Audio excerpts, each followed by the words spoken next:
ಮೂತ್ರದೊಳಗೆ ಸಾರಜನಕದ ಪ್ರಮಾಣ ಹೆಚ್ಚು. ಅದೇನು ಇಂಗ್ಲಿಷ್ ಶಬ್ದ ಇದೆಯೋ ಮೂತ್ರಕ್ಕೆ ಯೂರಿನ್ ಅಂತ, ಆ ಶಬ್ದದಿಂದಾಗಿಯೇ ಯೂರಿಯಾ ಅಂತ ಅನ್ನೋದನ್ನ ಮಾಡ್ಕೊಂಡಿದ್ದು. ಗೊಬ್ಬರ ಯೂರಿಯಾ ಹೊಲಕ್ಕೆ ಹಾಕ್ತವಲ್ಲ, ಉಚ್ಚೆಯಿಂದ ಬಂದಿದ್ದ ಉಚ್ಚೆಯಿಂದ ಬಂದದ್ದಲ್ಲ. ಉಚ್ಚೆಯೊಳಗೆ ಯಾವ ರಾಸಾಯನಿಕ ವಸ್ತು ಇದೆಯೋ ಸಾರಜನಕ, ಅದೇ ಸಾರಜನಕ ಇರುವಂತಹ ವಸ್ತು ಯೂರಿಯಾ. ಓಕೆ. ಒಂದು ಇಡೀ ಬಾಟ್ಲಿ ನೀರು ನೀವು ಹೆಚ್ಚು ಕಡಿಮೆ 2 ತಿಂಗಳು ಉಪಯೋಗ ಮಾಡ್ತೀರಿ. 1 ಲೀಟರ್ ನೀರು 2 ತಿಂಗಳು ಇಷ್ಟು ಸಾಕು. ಪ್ರತಿ ವರ್ಷ ನಮ್ಮ ಕೇಂದ್ರ ಸರ್ಕಾರದವರೇ ನನಗೆ ಗೊತ್ತಿರೋ ಹಾಗೆ ರಾಸಾಯನಿಕ ಗೊಬ್ಬರಗಳನ್ನು ರೈತರಿಗೆ ಪೂರೈಸೋ ಸಲುವಾಗಿ 1 ಲಕ್ಷ ಕೋಟಿಗಿಂತಲೂ ಹೆಚ್ಚು ದುಡ್ಡು ಖರ್ಚು ಮಾಡ್ತಾ ಇದ್ದಾರೆ.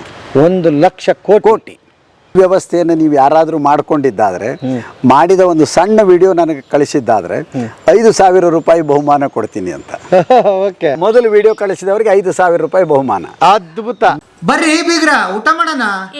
ಬಾಳ್ ಮಂದಾಗ್ಲಿ ತಗೋರಿ. ನಿಮ್ಮ ಬಾಯ ಅರಿಕೆಯಿಂದ ಹಂಗ ಆಗ್ಲೇವಾ? ಅಣ್ಣ, ಭಾಳ ವಿಶೇಷವಾದ ಹೆಸರು ನಾನು ಕೇಳ್ತಾ ಇರೋದು. ಶ್ರೀ ಮಲಾನಿಧಿ ಕೇಳಿದೀವಿ, ಈ ಮಲಾನಿಧಿ ಕೇಳಿಲ್ಲ. ಮಲಾನಿಧಿ ಶೌಚಾಲಯ ಅಂತ ಹಾಕಿದಿರಿ. ಏನಣ್ಣ ಒಟ್ಟು ಟೋಟಲ್ ಇದೆ? ಇದ್ರ ಬಗ್ಗೆ ಹೇಳಲಿಕ್ಕೆ ಹಂಚ್ಕೊಳ್ಳಿಕ್ಕೆ ಮಾತ್ರ ನನಗೆ ಬಹಳ ಸಂತೋಷ. ಹೌದಾ? ಓಕೆ. ಶ್ರೀ ಮಲನಿಧಿ ಶೌಚಾಲಯ ಅಂತ.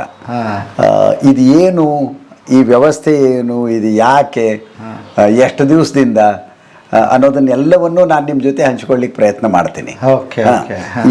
ಇದನ್ನೊಂದ್ಸಲ ನೋಡ್ರಿ ಇದೇನು ಅಂತ. ಇಲ್ಲಿ ಇದೊಂದು ಕುರ್ಚಿ, ಅದ್ರ ಕೆಳಗಡೆ ಒಂದು ಬಕೆಟ್ ಅದ, ಮುಂದ್ಗಡೆ ಒಂದು ಕಾಲಿಡ್ಲಿಕ್ಕೆ ಒಂದು ಸಣ್ಣ ಸ್ಟೂಲ್ ಅದ, ಇಲ್ಲಿ ಎಲೆಗಳು ಹಾಕಿರುವಂತ ಒಂದು ಇದನ್ನದ, ಇದೊಂದು ಪ್ಲಾಸ್ಟಿಕ್ ಕ್ಯಾನ್ ಅದ, ಇದು ನೀರು ತುಂಬಿದ್ದು ಮೇಲ್ಗಡೆ ತೂತಿರುವಂತಹದ್ದು ಒಂದು ಬಾಟ್ಲಿ ಅದ. ಈ ಕಡೆ ಒಂದಿಷ್ಟು ಕಾಗದ ಅವ. ಇಷ್ಟು ಸೆಟಪ್ ಇದೆ ಇಲ್ಲಿ. ಇಷ್ಟಿದ್ರೆ ಸಾಕು. ಹೌದು, ಇಷ್ಟಿದ್ರೆ ಸಾಕು. ಹೊರಗಿನ ಕೋಣೆ ಅಂತ ಏನಿರ್ತದೋ ಅದು ನಮ್ಮ ಅನುಕೂಲಕ್ಕೆ ನಾವು ಎಷ್ಟು ದೊಡ್ಡದು ಬೇಕೋ ಹೆಂಗ್ ಬೇಕೋ ಅದನ್ನ ಮಾಡ್ಕೊಲಿಕ್ಕೆ ಬರ್ತದ. ಇಷ್ಟು ಇಲ್ಲಿ ನೀವು ಇಟ್ಕೊಂಡಿರೋದು. ಆದ್ರೆ ಇಲ್ಲಿ ಇದನ್ನು ವಿವರಣೆ ಮಾಡ್ಲಿಕ್ಕೆ ಅನುಕೂಲ ಆಗೋದಿಲ್ಲ ಅನ್ನೋ ಕಾರಣಕ್ಕಾಗಿ, ಸದ್ಯದ ಈ ವಿಡಿಯೋ ಮಾಡೋ ಕಾರಣಕ್ಕಾಗಿ ನಾವು ಇದನ್ನ ಎತ್ಕೊಂಡು ಹೊರಗಡೆ ಹೋಗೋಣ ಅಂತ. ಹೊರಗಡೆ ಅಲ್ಲಿ ನಾನು ತೋರಿಸ್ತೀನಿ. ಹೌದಾ? ಅಲ್ಲೆಲ್ಲವನ್ನೂ ವಿವರಣೆ ಮಾಡ್ತೀನಿ ನಾನು. ಬೆಸ್ಟ್. ವ್ಯವಸ್ಥೆ ಇರೋದಿಲ್ಲಿ ಇಷ್ಟೇ.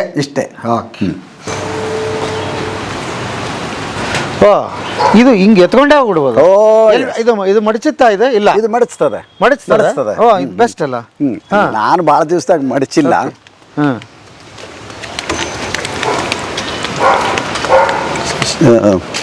ಶ್ರೀಶೈಲ್, ಅವೆರಡು ಕುರ್ಚಿ ತೆಗೆದ್ಬಿಡು, ಮತ್ತೊಂದು ಹಳೆ ಅರ್ಬಿ ಕೊಡು, ಇದನ್ನೊಂದು ಸ್ವಲ್ಪ ಒರೆಸೋಣ ಅಂತ. ಮೂತ್ರ ವಿಸರ್ಜನೆ, ಮಲ ವಿಸರ್ಜನೆ ಇದು ಎಲ್ಲ ಪ್ರಾಣಿ ಪಕ್ಷಿ ಜೀವಿಗಳ ಮತ್ತು ನಾವು ಮನುಷ್ಯರ ಅನಿವಾರ್ಯ ಮತ್ತು ಪ್ರತಿನಿತ್ಯದ ಸಹಜ ಕ್ರಿಯೆ. ಹೌದಾ? ಪ್ರಕೃತಿಯೊಳಗಿರುವಂಥ ವಿನ್ಯಾಸ ಹೇಗೆ ಅಂತಂದರೆ, ನಾವು ಸಸ್ಯಗಳಿಂದ ಆಹಾರವನ್ನು ಪಡಿತೀವಿ. ಪ್ರಾಣಿಗಳು ಪಕ್ಷಿಗಳು ಸೂರ್ಯನ ಬೆಳಕಿನಿಂದ ಆಹಾರವನ್ನು ತಯಾರು ಮಾಡುವಂಥ ಶಕ್ತಿಯನ್ನು ಪಡೆದಿಲ್ಲ. ಸಸ್ಯಗಳಿಗೆ ಆ ಶಕ್ತಿ ಇದೆ. ಸಸ್ಯಗಳು ಸೂರ್ಯನ ಬೆಳಕಿನಿಂದ, ಸೂರ್ಯನ ಕಿರಣಗಳಿಂದ ಆಹಾರವನ್ನು ಉತ್ಪಾದನೆ ಮಾಡ್ಕೊಳ್ತವೆ. ಪ್ರಾಣಿಗಳು ಪಕ್ಷಿಗಳು ಆ ಆಹಾರವನ್ನು ಸೇವಿಸ್ತವೆ. ಹಾಗಾಗಿ ಪ್ರಾಣಿಗಳಿಗೆ ಪಕ್ಷಿಗಳಿಗೆ ಮರಗಳಿಂದ ಆಹಾರ ಸಿಗ್ತದೆ. ಮರಳಿ ಇವು ಏನು ಕೊಡ್ತಾವೆ? ಮರಳಿ ಪ್ರಾಣಿಗಳು ಪಕ್ಷಿಗಳು ಮನುಷ್ಯರು ಮರಗಳಿಗೆ ಸಸ್ಯಗಳಿಗೆ ಕೊಡೋದೇನು? ನಮ್ಮ ಈ ಒಟ್ಟು ಪ್ರಕೃತಿ ಅಂತ ಏನಿದೆಯೋ ಇದು ಬಹಳ ಸುಂದರವಾದಂಥ ಒಂದು ಚಕ್ರಾಕಾರದ ವಿನ್ಯಾಸ. ನಾನು ನಿನಗೆ ಸಹಾಯ ಮಾಡ್ತೀನಿ, ನೀನು ನನಗೆ ಸಹಾಯ ಮಾಡು. ಪರಸ್ಪರ ಸಹಾಯ ಮಾಡುವ ಮೂಲಕವೇ ಆ ವಿನ್ಯಾಸದೊಳಗೆ ಈ ಇಡೀ ಪ್ರಕೃತಿ ರೂಪುಗೊಂಡಿರೋದು. ಪ್ರಕೃತಿಯೊಳಗೆ ಸಹಜವಾಗಿ ಕಸ ಅನ್ನೋದಿಲ್ಲ. ಕೊಳೆಯಲಾಗದಂಥ ಕಸ ಅನ್ನೋದನ್ನು ಸೃಷ್ಟಿಸಿಕೊಂಡಿರುವವರು ನಾವು ಮನುಷ್ಯರು. ಪ್ರಕೃತಿ ಎಲ್ಲವನ್ನೂ ಜೀರ್ಣಿಸ್ಕೊಳುತ್ತೆ. ಪ್ರಕೃತಿಯೊಳಗೆ ತ್ಯಾಜ್ಯ ಅಂತ ಏನಿರ್ತದೋ, ಒಂದು ಜೀವಿಯ ತ್ಯಾಜ್ಯ ಅದು ಇನ್ನೊಂದಕ್ಕೆ ಆಹಾರ. ಆ ತತ್ವವನ್ನು ಪಾಲಿಸ್ಕೊಂಡು ಬರ್ತಾ ಇರೋದ್ರಿಂದಲೇ ಸಹಜೀವನ, ಸಹಬಾಳ್ವೆ, ನಾನು ನಿನಗೆ ಸಹಾಯ ಮಾಡ್ತೀನಿ, ನೀನು ನನಗೆ ಸಹಾಯ ಮಾಡು ಅನ್ನುವ ಆಧಾರದ ಮೇಲೆ ಇಡೀ ಜೀವ ಸಂಕುಲ ಬೆಳೆದು ನಿಂತಿರೋದು ಕೋಟಿ ಕೋಟಿ ವರ್ಷಗಳಿಂದ. ಹಾಗಾಗಿಯೇ ನಾವು ಪ್ರಕೃತಿಯೊಳಗೆ ಏನು ನೋಡ್ತೀವಿ, ಸಸ್ಯ ಸಂಪತ್ತು ಅಥವಾ ಸಸ್ಯ ಲೋಕ ಪ್ರಾಣಿ ಲೋಕಕ್ಕೆ ಆಹಾರ ಕೊಡ್ತದೆ. ಪ್ರಾಣಿ ಲೋಕ ಮರಳಿ ಮೂತ್ರದ ರೂಪದೊಳಗೆ ಮತ್ತು ಮಲದ ರೂಪದೊಳಗೆ ಸಸ್ಯಗಳಿಗೆ ಏನು ಅನಿವಾರ್ಯವಾಗಿ ಅವಶ್ಯಕವಾಗಿ ಬೇಕೋ ಅದನ್ನು ಕೊಡ್ತವೆ. ಏನು ಕೊಡ್ತವೆ? ಮೂತ್ರ. ನಾವು ಪ್ರಕೃತಿಯೊಳಗೆ ನೋಡೋದು, ಅರಣ್ಯದೊಳಗೆ ನೋಡೋದೇನೆಂದರೆ ಪ್ರಾಣಿಗಳು ಪಕ್ಷಿಗಳು ಎಲ್ಲವೂ ಮನುಷ್ಯರನ್ನು ಹಿಡ್ಕೊಂಡು ಮಲಮೂತ್ರ ವಿಸರ್ಜನೆ ಮಾಡ್ತವೆ. ಮೂತ್ರದೊಳಗೆ ಸಾರಜನಕದ ಪ್ರಮಾಣ ಬಹಳ ಹೆಚ್ಚು. ಸಾರಜನಕ ನಾವು ಯಾವುದನ್ನ ನೈಟ್ರೋಜನ್ ಅಂತ ಹೇಳ್ತೀವೋ ಮೂತ್ರದೊಳಗೆ ಸಾರಜನಕದ ಪ್ರಮಾಣ ಹೆಚ್ಚು. ಅದೇನು ಇಂಗ್ಲಿಷ್ ಶಬ್ದ ಇದೆಯೋ ಮೂತ್ರಕ್ಕೆ ಯುರಿನ್ ಅಂತ, ಆ ಶಬ್ದದಿಂದಾಗಿಯೇ ಯೂರಿಯಾ ಅಂತ ಅನ್ನೋದನ್ನ ಮಾಡ್ಕೊಂಡಿದ್ದು. ಗೊಬ್ಬರ. ಯೂರಿಯಾ ಹೊಲಕ್ಕೆ ಹಾಕ್ತೀವಲ್ಲ, ಹೊಲಕ್ಕೆ ಹಾಕ್ತವಲ್ಲ, ಉಚ್ಚೆಯಿಂದ ಬಂದಿದ್ದ ಅದು. ಉಚ್ಚೆಯಿಂದ ಬಂದದ್ದಲ್ಲ, ಉಚ್ಚೆಯೊಳಗೆ ಯಾವ ರಾಸಾಯನಿಕ ವಸ್ತು ಇದೆಯೋ ಸಾರಜನಕ, ಅದೇ ಸಾರಜನಕ ಇರುವಂತಹ ವಸ್ತು ಯೂರಿಯಾ. ಓಕೆ, ಹಂಗಾದ್ರೆ ಅವರಿಗೆ ನನ್ಗೆ ಗೊತ್ತಿಲ್ಲ, ಕೇಳ್ತೀನಿ. ಅದು ಬಳಕೆ ಆಗ್ತದ? ಅದಕ್ಕೆ ಯೂರಿನ್ ಬಳಕೆ ಆಗ್ತದ? ಹೌದು. ನಾವು ಪ್ರಕೃತಿಯೊಳಗೆ ಮೂತ್ರ ವಿಸರ್ಜನೆ ಮಾಡಿದಾಗ ಆ ಮೂತ್ರದೊಳಗಿನ ಸಾರಜನಕವೇ ಸಸ್ಯಗಳಿಗೆ ಬಹಳ ಒಳ್ಳೆಯ ಗೊಬ್ಬರ. ಎರಡನೇದ್ದು ಮಲ ಅಂತ ಅನ್ನೋದು. ಅದು ಎಮ್ಮೆ, ಆಕಳು, ಎತ್ತಿನ ಸಗಣಿ ಆಗಿರ್ಬೋದು, ಬೇರೆ ಯಾವುದೋ ಪ್ರಾಣಿಯ ಮಲ ಆಗಿರ್ಬೋದು, ಮನುಷ್ಯರ ಮಲವೂ ಆಗಿರ್ಬೋದು. ಒಂದು ಚಮಚೆ ಸಗಣಿಯೊಳಗೆ ಕೋಟಿ ಕೋಟಿ ಕೋಟಿ ಸೂಕ್ಷ್ಮ ಜೀವಿಗಳಿರ್ತವೆ. ಈ ಸೂಕ್ಷ್ಮ ಜೀವಿಗಳೊಳಗೆ ಆರೋಗ್ಯಕ್ಕೆ ಹಾನಿಕಾರಕ ಅಂತ ಅನ್ನೋದು ಬಹಳ ಕಡಿಮೆ ಸಂಖ್ಯೆಯೊಳಗೆ, ಬಹಳ ಕಡಿಮೆ ಪ್ರಮಾಣದೊಳಗೆ, 1% ಕಡಿಮೆ. 99% ಸೂಕ್ಷ್ಮ ಜೀವಿಗಳು ಒಳ್ಳೆಯದನ್ನು ಮಾಡುವಂಥ ಸೂಕ್ಷ್ಮ ಜೀವಿಗಳು.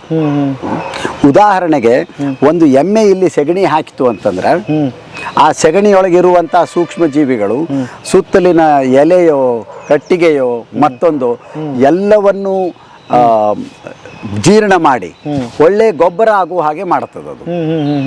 ಈ ಪ್ರಕೃತಿಯೊಳಗಿರುವಂಥ ಈ ವಿನ್ಯಾಸದಿಂದಾಗಿ ಮರಗಳಿಂದ ಪ್ರಾಣಿಗಳಿಗೆ ಅನುಕೂಲ, ಪ್ರಾಣಿಗಳಿಂದ ಮರಗಳಿಗೆ ಅನುಕೂಲ. ಆದರೆ ನಾವು ಮನುಷ್ಯರು ಪ್ರಕೃತಿಯಿಂದ ದೂರ ದೂರ ಬರ್ತಾ ಇದ್ದೀವಿ. ಬಹಳ ಮುಖ್ಯವಾಗಿ ಮಲ ಮತ್ತು ಮೂತ್ರ ವಿಸರ್ಜನೆಯ ವಿಷಯದೊಳಗೆ ನಾವೇನು ಮಾಡಿದೀವಿ ಅಂದ್ರೆ, ಈ ಮೂತ್ರ ವಿಸರ್ಜನೆ ಮತ್ತು ಮಲ ವಿಸರ್ಜನೆ ಅನ್ನೋದು ಇದು ಹೊಲಸು, ಇದು ಹೇಸಿಗೆ, ಇದು ಅಶುದ್ಧ, ಇದು ಅಪವಿತ್ರ ಅಂತ ಪರಿಗಣಿಸಿಬಿಟ್ಟು ಅದನ್ನು ದೂರ ದೂರ ಮಾಡಿ ತೀರಾ ಅವೈಜ್ಞಾನಿಕವಾದಂಥ ಯಾವುದೋ ಒಂದು ಮಟ್ಟಕ್ಕೆ ಹೋಗಿ ನಿಂತುಬಿಟ್ಟಿದ್ದೀವಿ. ಇವತ್ತು ಸಾಮಾನ್ಯವಾಗಿ ನೋಡೋದೇನಂತಂದರೆ, ಮಲ ವಿಸರ್ಜನೆ ಅಂತ ಅನ್ನೋದು ನಮ್ಮ ಸಂಡಾಸದೊಳಗೆ ಆಗ್ತದೆ. ಅಲ್ಲಿ ಮಲ ವಿಸರ್ಜನೆ ಮಾಡಿದ ಬಳಿಕ ನಾವು ನೀರು ಹಾಕ್ತೀವಿ. ಶ್ರೀಮಂತರ ಟಾಯ್ಲೆಟ್ದೊಳಗೆ ನಾವು ಫ್ಲಶ್ ಮಾಡ್ತೀವಿ. ಅದು ಎಲ್ಲವೂ ಎಲ್ಲಿಯೋ ಹೋಗಿಬಿಡ್ತದೆ, ಚರಂಡಿ ಒಳಗೆ ಹೋಗ್ತದೆ. ಆಮೇಲೆ ಯಾವುದೋ ಹಳ್ಳನೋ ಯಾವುದೋ ಹೊಳೆಯೋ ಎಲ್ಲಿಯೋ ಕೂಡ್ಕೊಂಡು ಬಿಟ್ಟು ಅದು ದೂರ ಹೋಗಿಬಿಡ್ತದೆ. ಇದು ತೀರಾ ವೈಜ್ಞಾನಿಕವಾದದ್ದು. ಒಂದು, ನಾವು ದೊಡ್ಡ ಪ್ರಮಾಣದೊಳಗೆ ಮೂತ್ರ ಮತ್ತು ಮಲವನ್ನು ಹಾಳು ಮಾಡ್ತಾ ಇದ್ದೀವಿ. ಅದರಿಂದ ಏನು ಉಪಯೋಗ ಆಗಬೇಕು ಅದನ್ನು ಉಪಯೋಗ ಮಾಡ್ತಾ ಇಲ್ಲ. ಮತ್ತು ದೊಡ್ಡ ಪ್ರಮಾಣದೊಳಗೆ ನೀರು ಖರ್ಚು ಮಾಡ್ತಾ ಇದ್ದೀವಿ. ಸೊ ಇವು ಎರಡನ್ನೂ ತೆಗೆದು ಹಾಕಿಬಿಟ್ಟು ನಾವು ಅತ್ಯಂತ ಪರಿಸರ ಸ್ನೇಹಿಯಾದಂತಹ ಒಂದು ವ್ಯವಸ್ಥೆಯನ್ನು ರೂಪಿಸಿಕೊಳ್ಬಹುದಾ, ಎಲ್ಲಿ ನಾವು ಮತ್ತೆ ಮಲ ಮತ್ತು ಮೂತ್ರವನ್ನು ಮತ್ತೆ ಪ್ರಕೃತಿಗೆ ಸೇರಿಸುವಂಥ ಒಂದು ವ್ಯವಸ್ಥೆಯನ್ನು ಮಾಡಿಕೊಳ್ಬಹುದಾ ಅನ್ನೋ ನಿಟ್ಟಿನೊಳಗೆ ರೂಪಿಸಿಕೊಂಡಿರುವಂಥ ಈ ಒಂದು ಬಹಳ ಸರಳವಾದಂಥ ವ್ಯವಸ್ಥೆ ಇದು ಶ್ರೀ ಮಲನಿಧಿ ಶೌಚಾಲಯ ಅಂತ. ನಾವು ಅದನ್ನು ಒಳಗಡೆ ಮಾಡ್ಕೊಂಡಿರೋದು ವ್ಯವಸ್ಥೆ. ನಾವು ಹೊರಗಿನ ಕಟ್ಟಡ, ಕೋಣೆ ಅದು ಎಷ್ಟು ದೊಡ್ಡದಿರಬೇಕು, ಹೇಗಿರಬೇಕು ಅನ್ನೋದು ನಾವು ಹೆಂಗೂ ರೂಪಿಸ್ಕೊಳ್ಬೇಕು, ಹೌದು, ನಮ್ಮ ಅನುಕೂಲಕ್ಕೆ ತಕ್ಕಂಗೆ. ಆದರೆ ಮೂಲ ಏನು ವಿನ್ಯಾಸ, ಏನು ವ್ಯವಸ್ಥೆ ಅನ್ನೋದನ್ನು ನಾನು ನಿಮಗೆ ಹೇಳ್ತೀನಿ. ಇದು ಒಂದು ಕುರ್ಚಿ ಅಥವಾ ಕಮೋಡ್ ಅಂತ ನಾವು ಹೇಳ್ಬೋದು.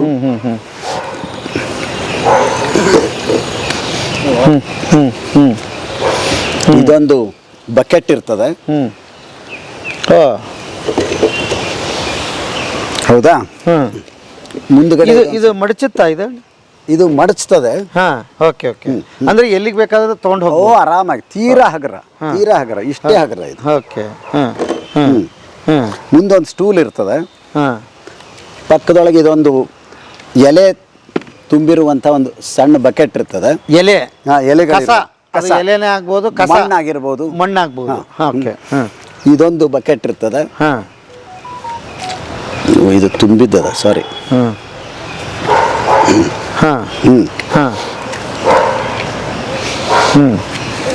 ಇದೊಂದಿರ್ತದೆ.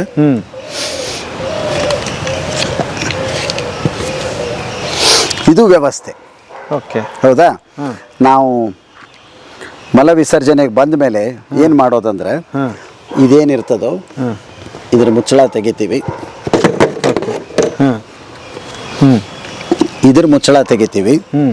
ಇದರೊಳಗೆ ಮೂತ್ರ ವಿಸರ್ಜನೆ ಮಾಡೋದು. ಅದರೊಳಗೆ ಮೂತ್ರ ವಿಸರ್ಜನೆ. ಓಕೆ. ಹಾಂ, ಇದರೊಳಗೆ ಮೂತ್ರ ವಿಸರ್ಜನೆ ಮಾಡೋದು.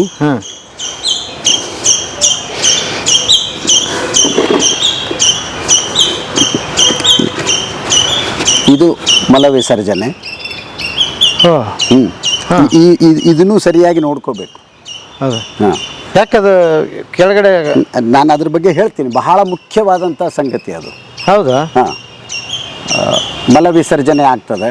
ಅದಾದಮೇಲೆ ಸಾದಾ ರದ್ದಿ ಪೇಪರ್ ಅಂತ ನಾವು ಯಾವುದನ್ನು ಹೇಳ್ತೀವೋ ಅದನ್ನು ಮೊದಲೇ ನಾವು ಕತ್ತರಿಸಿ ಇಟ್ಕೊಂಡು ಬಿಟ್ಟಿದ್ರೆ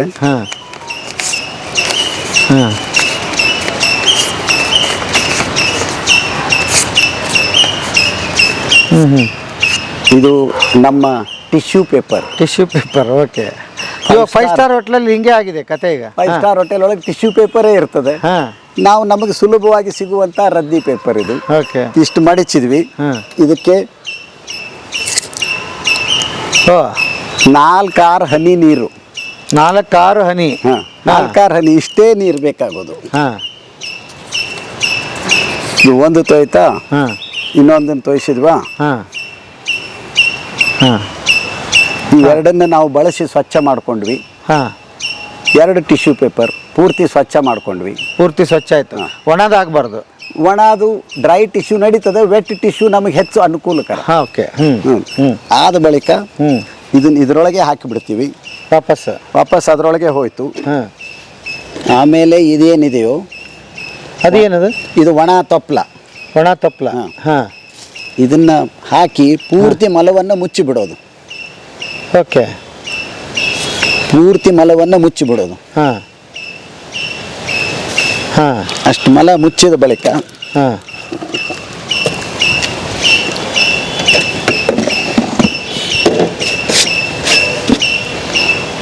ಕೆಲಸ ಮುಗೀತು. ಏನಾಯ್ತು ಈಗ? ಅದು ಮುಚ್ಚಿಟ್ರಲ್ಲ, ಅದು ನಿಧಾನವಾಗಿ ಕಾಂಪೋಸ್ಟ್ ಆಗ್ತಾ ಹೋಗ್ತದೆ, ಗೊಬ್ಬರ ಆಗ್ತಾ ಹೋಗ್ತದೆ. ಗೊಬ್ಬರ ಆಗ್ತಾ ಹೋಗ್ತದೆ. ಎಷ್ಟು ದಿವಸಕ್ಕೆ? 2 ತಿಂಗಳಾಗ್ಬೋದು, 3 ತಿಂಗಳಾಗ್ಬೋದು.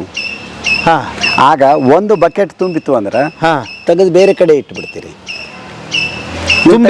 ತುಂಬಿದಾಗ ಈ ಬಕೆಟ್ ತುಂಬಿದ ಬಕೆಟ್ ಬಾಜುಕ್ಕೆ ಇಟ್ಟುಬಿಡ್ತೀರಿ. ಸ್ಮೆಲ್ ಗಿಲ್ ಏನು ಬರಲ್ಲ? ಏನು ಸ್ಮೆಲ್ ಬರುವುದಕ್ಕೆ ಅವಕಾಶನೇ ಇಲ್ಲಲ್ಲ. ಇದನ್ನು ಮುಚ್ಚಿಟ್ಟಿದ್ದೀವಿ. ಎಲ್ಲಿಂದ ದುರ್ವಾಸನೆ ಬರಬೇಕು? ಓಕೆ. ದುರ್ವಾಸನೆ ಬರೋದೇ ಇಲ್ಲ. ಮತ್ತು ಆ ಮಲವನ್ನು ಸಂಪೂರ್ಣವಾಗಿ ಮುಚ್ಚಿಬಿಟ್ಟಿದ್ದೀರಲ್ಲ, ಮೂತ್ರವನ್ನು ಪೂರ್ತಿ ಮುಚ್ಚಿಬಿಟ್ಟಿದ್ದೀರಿ. ದುರ್ವಾಸನೆಗೆ ಅವಕಾಶವೇ ಇಲ್ಲ ಇಲ್ಲಿ. ಅದು ಮೂತ್ರ ವಿಸರ್ಜನೆ ಮಾಡಿ ಅದರಲ್ಲಿ ಶೇಖರಣೆ ಮಾಡಿರೋದು. ಅದು ತುಂಬಿತು ಅಂತಂದ್ರೆ ಹೋಗಿ ನೀವು ನಿಮ್ಮ ಗೊಬ್ಬರ ಗುಂಡಿಯೋ ಕಸದ ಗುಂಡಿ ಅಂತ ಏನಿರ್ತದೋ ಅದಕ್ಕೆ ಹಾಕಿಬಿಡೋದು. ತುಂಬಿದಾಗೆಲ್ಲ. ಇದು ತುಂಬಿತು ಅಂದ್ರೆ ತೆಗೆದು 2 ತಿಂಗಳು 3 ತಿಂಗಳು ಇಟ್ಕೋರಿ, ಬೇರೆ ಬಕೆಟ್ ಉಪಯೋಗ ಮಾಡ್ರಿ. ಅದು ತುಂಬ್ತಾ ಬಂದಂಗೆ ಇದನ್ನ ಖಾಲಿ ಮಾಡಿಬಿಡೋದು. ನಿಮ್ಮ ಗೊಬ್ಬರ ಗುಂಡಿಗೆ ಹಾಕ್ರಿ ಅಥವಾ ತೋಟಕ್ಕೆ ಒಯ್ದು. ನಾನು ಸಾಮಾನ್ಯವಾಗಿ ನಮಗೆ ಒಂದು ತೋಟ ಇರೋದ್ರಿಂದ ಅಲ್ಲಿ ಒಯ್ದು ಹಾಕಿಬಿಡ್ತೀನಿ. ಅದ್ರ ಮೇಲೆ ಮಣ್ಣು ಮುಚ್ಚಿಬಿಡ್ತೀನಿ. ಅದು ಗೊಬ್ಬರ ಆಗಿ ಹೋಗ್ಬಿಡುತ್ತೆ ಪೂರ್ತಿ. ನನಗಿನ್ನ ನೆನಪಿದೆ ಅಣ್ಣ. ನನಗೇನು ಈಗಲೂ ಇದೆ.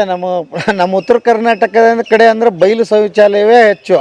ಈಗಲೂ ನಾವು ಹೊಲಕ್ಕೆ ಹೋಗ್ತೀವಿ, ಅಲ್ಲೇ ಮಾಡ್ತೀವಿ, ಅಲ್ಲೇ ಬರ್ತೀವಿ. ಈಗೊಂದೇ ಬಯಲು ಮುಕ್ತ ಶೌಚಾಲಯ ಅಂತ ಏನೋ ಬಂದಿದೆ, ಮಾಡ್ತಾ ಇದ್ದೀವಿ. ಸೊ ನನಗೆ ಒಂದು ನೆನಪಾಗ್ತದೆ, ಇದೆಲ್ಲ ಮಾಡ್ತಿದ್ವಿ ನಾವು ಹೊಲದಾಗೆ, ಬಟ್ ನಾವು ಮಣ್ಣು ಹಾಕ್ತಿರ್ಲಿಲ್ಲ ಅದಕ್ಕೆ ಅಂತ ಒಂದು ನೆನಪಿದೆ ನನಗೆ. ಸೊ ನೀವು ಅದನ್ನು ಕಂಡುಹಿಡಿದಿದ್ದೀರಿ ಮತ್ತೆ ವಾಪಸ್. ಬಹಳ ಮುಖ್ಯವಾದಂಥ ಸಂಗತಿ ಅದೇ. ಪ್ರಕೃತಿಯೊಳಗೆ ನಾವು ಮಾಡಬೇಕಾಗಿದ್ದಂಥ ಕೆಲಸ ಏನು ಅಂತಂದರೆ, ಮಲ ವಿಸರ್ಜನೆ ಮಾಡಿದ ಬಳಿಕ ಅದನ್ನು ಮುಚ್ಚಿಬಿಡೋದು ಮಣ್ಣಿನಿಂದ, ಎಲೆ ತೊಪ್ಪಲುಗಳಿಂದ. ಹಾಗಾದಾಗ 2-3 ಕೆಲಸಗಳಾಗ್ತವೆ. ಒಂದು, ದುರ್ವಾಸನೆ ಬರೋದಿಲ್ಲ. ಎರಡನೇದ್ದು, ಅದರೊಳಗೇನು ಸೂಕ್ಷ್ಮ ಜೀವಿಗಳಿರ್ತಾವೋ ಅದ್ರ ಮೇಲೆ, ಮಲದ ಮೇಲೆ ನೊಣಗಳು ಕೂತ್ಕೊಂಡು ಬಿಟ್ಟು ಅದರಿಂದ ಮತ್ತೆ ರೋಗ ಹರಡೋದಕ್ಕೆ ಅವಕಾಶ ಆಗೋದಿಲ್ಲ. ಮೂರನೇದ್ದು, ಎಲೆ ತೊಪ್ಪಲ ಮಣ್ಣು ಮುಚ್ಚಿಬಿಡೋದ್ರಿಂದ ಅದೇ ಗೊಬ್ಬರ ಆಗಿ ಹೋಗ್ಬಿಡ್ತದೆ ಅಲ್ಲಿಯೇ. ಆದರೆ ನಾವು ಮುಚ್ತಾ ಇರಲಿಲ್ಲ ಅನ್ನೋದು ರೋಗ ಹರಡುವಿಕೆಗೆ ಬಹಳ ದೊಡ್ಡ ಕಾರಣ ಆಗಿತ್ತು. ಅದು ಒಂದು ಕಾರಣ. ಎರಡನೇದು ರೋಗ ಹರಡುವಿಕೆಗೆ ಮುಖ್ಯ ಕಾರಣ ಏನಿತ್ತು ಅಂತಂದರೆ, ನಾವು ಕೈ ಉಪಯೋಗ ಮಾಡಿ ಏನು ಮಲವಿಸರ್ಜನೆ ನಂತರ ತೊಳ್ಕೊಳ್ತೀವೋ, ನಂತರ ಕೈಯನ್ನು ಸರಿಯಾಗಿ ಸ್ವಚ್ಛ ಮಾಡಿಕೊಳ್ಳಿಲ್ಲ ಅಂತಂದರೆ ಅದೇ ಕೈಯಿಂದ ನಾವು ಬೇರೆ ವಸ್ತುಗಳನ್ನು ಮುಟ್ಟಿದ್ದಾದರೆ ರೋಗ ಹರಡುವಿಕೆಗೆ ಅದು ಅನುಕೂಲ ಆಗಿಬಿಡ್ತಿತ್ತು. ಆದರೆ ಈ ವ್ಯವಸ್ಥೆ ಒಳಗೆ ನೇರವಾಗಿ ಕೈ ಸಂಪರ್ಕ ಅನ್ನೋದು ಇಲ್ಲವೇ ಇಲ್ಲ. ನಾವು ಕಾಗದ ಉಪಯೋಗ ಮಾಡ್ತೀವಿ, ವೆಟ್ ಟಿಶ್ಯೂ ಉಪಯೋಗ ಮಾಡಿಬಿಡ್ತೀವಿ. ಹಾಗಾಗಿ ಕೈಗೆ ಸಂಪರ್ಕ ಆಗುವಂಥ, ಅದರಿಂದ ರೋಗ ಹರಡುವಂಥ ಸಮಸ್ಯೆಯೇ ಇಲ್ಲ. ಮೂರನೇದು ನೀರಿನ ಬಳಕೆ. ಒಂದು ಸಲ ನೀವು ಮಲ ವಿಸರ್ಜನೆ ಮಾಡಿದ ಬಳಿಕ ಕೆಲವು ಹನಿಗಳ ಬಳಕೆ ಮಾತ್ರ. ಒಂದು ಇಡೀ ಬಾಟ್ಲಿ ನೀರು ನೀವು ಹೆಚ್ಚು ಕಡಿಮೆ 2 ತಿಂಗಳು ಉಪಯೋಗ ಮಾಡ್ತೀರಿ. 1 ಲೀಟರ್ ನೀರು 2 ತಿಂಗಳು ಇಷ್ಟು ಸಾಕು. ಇವತ್ತು ಮಲ ವಿಸರ್ಜನೆ ಮಾಡಿದ ಬಳಿಕ ಸಾಮಾನ್ಯವಾಗಿ ಎಷ್ಟು ನೀರನ್ನು ನಾವು ಬಳಕೆ ಮಾಡ್ತಾ ಇದ್ದೀವೋ, ಸಾಮಾನ್ಯವಾಗಿ ಇವತ್ತು ನೋಡ್ರಿ, ಇವತ್ತಿಗೂ ನಾವು ಸುಮ್ಮನೆ ಒಂದು ಅಂದಾಜಿನ ಮೇಲೆ ಹೇಳೋದಾದರೆ, ನಮ್ಮ ಭಾರತದೊಳಗೆ ಬಯಲು ವಿಸರ್ಜನೆಗೆ ಹೋಗ್ತಾ ಇರುವವರು ಒಂದಿಷ್ಟು ಜನ ಇದ್ದಾರೆ. ಅಥವಾ ಮನೆಯೊಳಗನೆ ಭಾರತೀಯ ಟಾಯ್ಲೆಟ್ ಅಂತ ನಾವೇನಂತೀವಿ, ಕೂತ್ಕೊಂಡು ಕುಕ್ಕರಗಾಲೊಳಗೆ ಕೂತ್ಕೊಂಡು ಬಿಟ್ಟು ಮಲ ವಿಸರ್ಜನೆ ಮಾಡುವಂಥ ವ್ಯವಸ್ಥೆ, ಅದರೊಳಗೂ ಒಂದಿಷ್ಟು ನೀರು ಹೋಗ್ತದೆ. ಹೆಚ್ಚಿನ ಪ್ರಮಾಣದೊಳಗೆ ನೀರು ಖರ್ಚಾಗೋದು ಅದು ವೆಸ್ಟರ್ನ್ ಕಮೋಡ್, WC ಅಂತ ನಾವೇನು ಹೇಳ್ತೀವೋ, ಕಮೋಡ್ ಶೌಚಾಲಯದೊಳಗೆ ಎಲ್ಲಿ ನಾವು ಒಂದು ಫ್ಲಶ್ ಮಾಡಿಬಿಟ್ಟು ನೀರನ್ನು ಉಪಯೋಗಿಸ್ತೀವೋ, ಒಂದು ಸಲ ಫ್ಲಶ್ ಮಾಡಿದರೆ 5 ಲೀಟರ್ಗಿಂತಲೂ ಹೆಚ್ಚು ನೀರು ಹೋಗ್ತದೆ. ಕೇವಲ ಇವತ್ತಿನ ಅಂದಾಜಿನ ಪ್ರಕಾರ ನಮ್ಮ ದೇಶದೊಳಗೆ 5% ಜನರು ಮಾತ್ರ ಫ್ಲಶ್ ಟಾಯ್ಲೆಟ್ ಉಪಯೋಗ ಮಾಡ್ಕೊಳ್ತಿದ್ದಾರೆ ಅಂತ ನಾವು ಅಂದ್ಕೊಳ್ಳೋಣ. ಆದರೆ ಎಲ್ಲರಿಗೂ ಅಭಿವೃದ್ಧಿ ಆಗಬೇಕು, ಎಲ್ಲರ ಮನೆಯೊಳಗೂ ವೆಸ್ಟರ್ನ್ ಕಮೋಡ್ ಬರಬೇಕು, ಎಲ್ಲರ ಮನೆಯೊಳಗೂ ಫ್ಲಶ್ ಬರಬೇಕು ಅನ್ನುವಂಥದ್ದು ನಾವು ಒಂದು ರೀತಿ ಕನಸು ಕಂಡಿದ್ದಾದರೆ ಎಷ್ಟು ನೀರು ಉಪಯೋಗ ಮಾಡಬೇಕು. 140 ಕೋಟಿ ಜನ ಇರುವಂಥ ದೇಶ ನಮ್ಮದು. ಎಲ್ಲಿಂದ ತರ್ತೀವಿ ಅಷ್ಟು ನೀರು? ನಾವು ಇಡೀ ಹಿಮಾಲಯವನ್ನೇ ಕರಗಿಸಿದರೂ ನೀರು ಸಾಲೋದಿಲ್ಲ, ಎಲ್ಲ ನದಿಗಳ ನೀರು ತಂದರೂ ಸಾಲೋದಿಲ್ಲ. ಹಾಗಾಗಿ ನೀರಿನ ಉಳಿತಾಯ ಅತ್ಯಂತ ಮುಖ್ಯವಾದಂತಹ ಲಾಭ. ನಿಮ್ಮ ಹುಡುಗರು ಲೆಕ್ಕ ಮಾಡಿ ಹೇಳ್ತಿದ್ರು ನನಗೆ, ಒಬ್ಬರು 1 ಲೀಟ್ರ್ 5 ಲೀಟ್ರ್ ಮಾಡಿದ್ರು ಕೂಡ, 5 ಲೀಟರ್ ಫ್ಲೆಶ್ ಆದರೂ ಕೂಡ 1 ವರ್ಷಕ್ಕೆ 1,85,000 ಲೀಟರ್ಗಿಂತ ಹೆಚ್ಚು ನೀರು ಬೇಕು ಅಂತ ಒಬ್ಬರಿಗೆ ಒಂದು 100 ವರ್ಷಕ್ಕೆ 100 ವರ್ಷಕ್ಕೆ ಮತ್ತು ಅದು ವ್ಯರ್ಥವಾಗಿ ನಾವು ಖರ್ಚು ಮಾಡ್ತಾ ಇರುವಂಥದ್ದು. ಆಮೇಲೆ ಮನೆ 4 ಜನ ಆದ್ರಂತೂ ಲೆಕ್ಕನೇ ಮುಗಿದೋಗ್ಬಿಡ್ತು. 10 ಲಕ್ಷ ಲೀಟರ್ ಆಗೋಯ್ತು. ಹೌದು. ಮತ್ತೆ ಇಷ್ಟೆಲ್ಲ ಮಾಡಿದ್ರು ಅದು ಆ ಮಲ ಮತ್ತು ಆ ಮೂತ್ರ ಹೋಗ್ತದೆ ಎಲ್ಲಿಗೆ? ಅದನ್ನು ಪೂರ್ತಿ ನಾವು ಸುಮ್ಮನೆ ಹಾಳು ಮಾಡಿ ಮತ್ತೆ ನೀರಿನ ಮೂಲಗಳನ್ನು ಮಲಿನಗೊಳಿಸಿ, ಹಳ್ಳ ಹೊಳೆ ಎಲ್ಲವನ್ನೂ ಮಲಿನಗೊಳಿಸಿ, ಇಲ್ಲ ಅದೆಲ್ಲವನ್ನೂ ಶುದ್ಧೀಕರಣ ಮಾಡುವ ಸಲುವಾಗಿ ಅದೆಷ್ಟೋ 100 ಕೋಟಿಯ ಒಂದು ವ್ಯವಸ್ಥೆಯನ್ನು ಮಾಡಿ ಆ ನೀರನ್ನು ಮತ್ತೆ ಶುದ್ಧೀಕರಣ ಮಾಡೋದು, ಇದೆಲ್ಲ ಎಂಥ ದೊಡ್ಡ ಖರ್ಚು, ಎಷ್ಟು ಅವೈಜ್ಞಾನಿಕವಾದದ್ದು. ಅದರ ಬದಲಾಗಿ ನಾವು ಇಂಥದ್ದೊಂದು ತೀರಾ ಸರಳವಾದಂತಹ, ಅತ್ಯಂತ ಪರಿಸರ ಸ್ನೇಹಿಯಾದಂತಹ, ಬಹಳ ಕಡಿಮೆ ಖರ್ಚಿನ ಅಂತ ನಾನು ಯಾಕೆ ಹೇಳ್ತೀನಿ ಅಂತಂದರೆ, ಇಲ್ಲಿ ಖರ್ಚಿರೋದು ಯಾವುದಪ್ಪ ಅಂದರೆ ಇದೊಂದು ಕುರ್ಚಿ ಅಥವಾ ಕಮೋಡ್. ಇದಕ್ಕೆ ನೀವು ಒಳ್ಳೆ ಕ್ವಾಲಿಟಿ ತೊಗೊಂಡ್ರೆ ಒಂದು 2,500 ರೂಪಾಯಿ, 3,000 ರೂಪಾಯಿ ಹಿಡೀರಿ.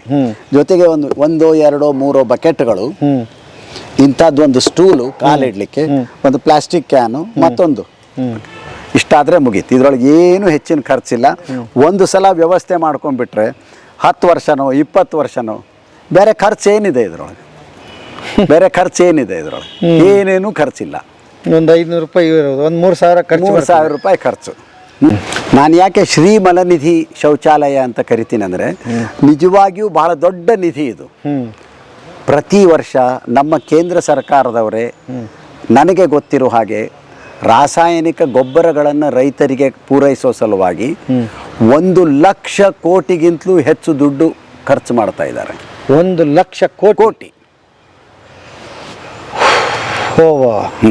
ಬದಲಾಗಿ ಪ್ರತಿನಿತ್ಯ ಪ್ರತಿಯೊಬ್ಬರ ಮನೆಯೊಳಗೆ ಪ್ರತಿ ವ್ಯಕ್ತಿಯಿಂದ ಸಿಗ್ತಾ ಇರುವಂಥ ಈ ನಿಧಿಯನ್ನು ನಾವು ಉಪಯೋಗ ಮಾಡಿದ್ದಾದರೆ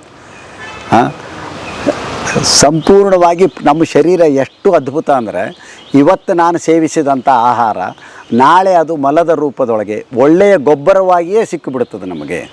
ಗೊಬ್ಬರ ಆದಮೇಲೆ ಅದು ಸೇಮ್ ಗೊಬ್ಬರ ಇದ್ದಂಗೆ ಇರುತ್ತೆ, ಅಲ್ಲಿ ಸ್ಮೆಲ್ ಇರೋದಿಲ್ಲ, ಏನಿರೋದಿಲ್ಲ, ಏನೇನೂ ಇರೋದಿಲ್ಲ, ಏನೇನೂ ಇರೋದಿಲ್ಲ, ಏನೂ ಇರೋದಿಲ್ಲ. ನೀವು ಎಷ್ಟು ವರ್ಷದಿಂದ ಈ ಪ್ರಯೋಗ ನಡೆಸಿದ್ದೀರಿ? ನಾನು ಕಳೆದ 5-6 ವರ್ಷಗಳಿಂದಂತೂ ಮಾಡ್ತಾ ಬಂದಿದ್ದೀನಿ. ಸತತವಾಗಿ ಮಾಡಿದ್ದೀನಿ ಅಂತ ಹೇಳೋದಿಲ್ಲ, ಪ್ರಾಮಾಣಿಕವಾಗಿ ನಾನು ಹೇಳ್ತೀನಿ. ಕೆಲವೊಂದು ದಿವಸ ತಪ್ತದದು ಬಹಳ ಮಳೆ ಇದ್ದಾಗ. ಯಾಕಂದರೆ ನಮ್ಮ ಮನೆಯ ವ್ಯವಸ್ಥೆ ಒಳಗೆ ಈ ಶ್ರೀ ಮಲನಿಧಿ ಶೌಚಾಲಯ ಬೇರೆ ಒಂದು ಕಡೆ ಅದ, ನಮ್ಮ ಮನೆಯೊಳಗಿನ ಶೌಚಾಲಯ ಇನ್ನೊಂದಿದೆ. ಹಾಗಾಗಿ ತೀರಾ ಹೆಚ್ಚು ಮಳೆ ಇದ್ದಾಗ, ತೀರಾ ಚಳಿ ಇದ್ದಾಗ, ಅಥವಾ ನಾನು ಎಲ್ಲಿಗೋ ಹೋಗೋದಿದೆ ಅವಸರದೊಳಗೆ ಅನ್ನುವಾಗ ನಾನು ಮನೆಯೊಳಗಿನ ಟಾಯ್ಲೆಟನ್ನೇ ಬಳಸಿಬಿಡ್ತೀನಿ. ಆದರೆ ಹೆಚ್ಚು ಕಡಿಮೆ ಯಾವಾಗಲೂ ನಾನು ಈ ಬಳಸೋದು ಇದನ್ನೇ. ನಡು ಯಾವಾಗೋ ತಪ್ಪಿರ್ತದೆ. ಅಂದರೆ ನಾನು ಬಳಸ್ತಾ ಇರೋದು ಈ ಶ್ರೀ ಮಲನಿಧಿ ಶೌಚಾಲಯ ಅಂತ. ಇದನ್ನು ಹೇಗೆ ತೊಗೊಂಡು ಹೋಗ್ತೀರಿ? ಇದು ಗೊಬ್ಬರ ಅಥವಾ ನಿಮ್ಮ ಯೂರಿನ್ ಇಲ್ಲೇ ಇದೈತಿ? ಇದಕ್ಕೆ ಹೌದು, ಇದು ತುಂಬಿತು ಅಂದ್ರೆ, ಮೂತ್ರದ ಪಾತ್ರೆ ತುಂಬಿತು ಅಂದ್ರೆ, ನಮಗೇನು ಹಿಂದೆ ನಾವು ಎಲ್ಲ ತಪ್ಪಲ ಎಲೆ ಹಾಕಿರ್ತೀವೋ ಅದರೊಳಗೆ ಸುರಿ ಬಿಟ್ಟರೆ ಅದು ಸೇರ್ಕೊಂಡ್ಬಿಡ್ತದೆ.